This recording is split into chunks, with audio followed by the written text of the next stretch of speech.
Hey, good morning and welcome to Futures Demore. I'm Chris Lansford, Works Live, and I'm here to introduce you to your host, Derek Demore. And the reason why I did that is because Derek is one of my favorite traders. He is my original trading mentor. I don't know if he knows that. Are you with us this morning, Derek? Hey, boy, aren't we full of surprises? Chris Lansford enters the house and he's just having fun. And yes, I did not know that. I know that we traded, starting together, and it was a lot of fun. And you were the most amazing pupil I've ever seen. And you just picked it up like you've been doing this. You were meant to do it. So it's fun to be doing this together in the morning. And we have a 5-minute MES chart. So what do you see here? This was I'll tell you what, closed yesterday. Yesterday, the funny thing is I mentioned you. I wanted to build you up because yesterday you kind of hit it on the reopen. You said it was probably going to come down first, and which amazingly there's a nice wick there when it came down, and then you had said it would go up, probably retest around 38 before coming down, and it almost made it there. So I guess you were wrong in a sense, but you were but that's relative, right? It's subjective. Yeah. You were very right, and you said it would come down, or you were thinking maybe 85 could be in sight. And ironically, it looks like we're down around 85 right now ish. Yeah. So I think it's pretty cool that now tell us, how does Nostradamus see these things? Oh, it's from channel trading, price action trading. It's nothing, anybody can do it, but it just takes a lot of trades. I've probably done 50,000 trades in the last 2 years, and it's just seeing things, seeing how that price action works, really. So anybody can learn it. And you're still wrong most of the time? Yes, absolutely. Okay. Absolutely. Just wanted to set this record straight. No, I'm just kidding. No, but thankfully, percentage risk management, that's what we teach is you do get to a percentage that you're comfortable with, and whatever your percentage is, you can trade accordingly and be profitable. So that's really what it comes down to. And that's kind of what we teach at futuresnetworks.live.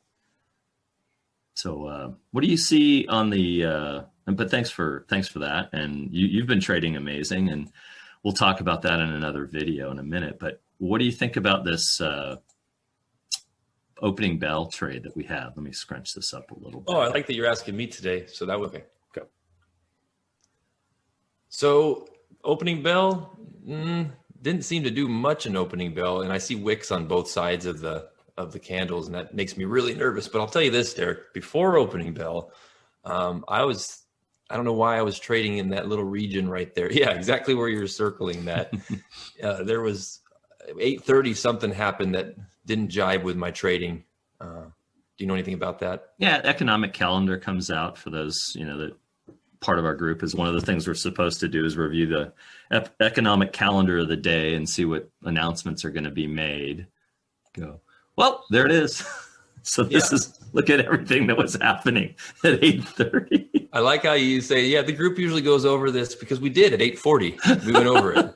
Like, what happened? Exactly. Why is there 10,000 on the volume on this candle, on this 3-minute candle? So, oh my gosh. What are your thoughts for the day? For the rest of the day? Well, let's look at just what happened with opening bell. The group kind of was, indicators were saying long, oh, here we go. Look at this. We're going to hit the 38.85 right as we're talking. That's crazy. That's awesome. All right. Anyway, group was saying long was the indicators, the proprietary indicators that we use for opening bell. But it was so down, and the indicator and the economic calendar was saying down. Now you could have gotten in down here. Maybe market was tough because it went down almost 5 points, and then it went up from opening bell. So 38.99 down to 92, and then 94.25, and then it went all the way up to 06.25. So kind of a washout in both directions. But it's all about, this was a wipeout day for pretty much anybody that got in at market. So that's why sometimes when this kind of crazy price action with wicks on both sides happen, you want to be safe and maybe just stay out. There's some days that you don't have to trade opening bell, right? Well, so as we're talking, we're coming down. I wish I was in this trade, but we're doing the recording.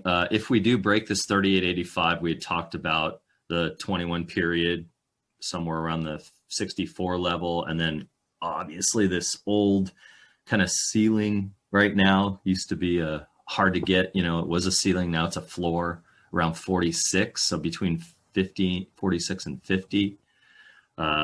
On the 4 hour, we've got some places, the old all-time high of 62. We haven't touched the 200 period in a long time. We're right at the 89 period right now in the 4 hour. So again, here's our little blue dot that we keep moving out, but it may hit that. It may be a little bit more like over here. Blue dot. Blue dot. It's been moving for a week and a half or something. I know, it started over here. It's out here. So again, maybe we should put a nice green dot up high so we're looking optimistic. I'll do that. So here, Chris, we do a channel and put a green dot kind of potential. We have no idea, but we wanted to give the longs as much glory as the shorts, I guess. Yeah. We can't always be on that side of things. Nope. This could go up. So if it does break 85, then yeah, we could end up down here, retest the 200 period, but most likely it's going to stay between the 39.15.50 and the 85 right now. It's kind of what I see. Mm-hmm. How about you? Yeah, I concur. Oh, nice. Yeah. Well, hey, we appreciate you being with us today. We'll again, kind of, this is almost like one of those old movie serials that go on and you kind of see how you do. And it's fun having you here. Yeah, the saga continues. Thanks for having me, Derek. All right, bro. See ya.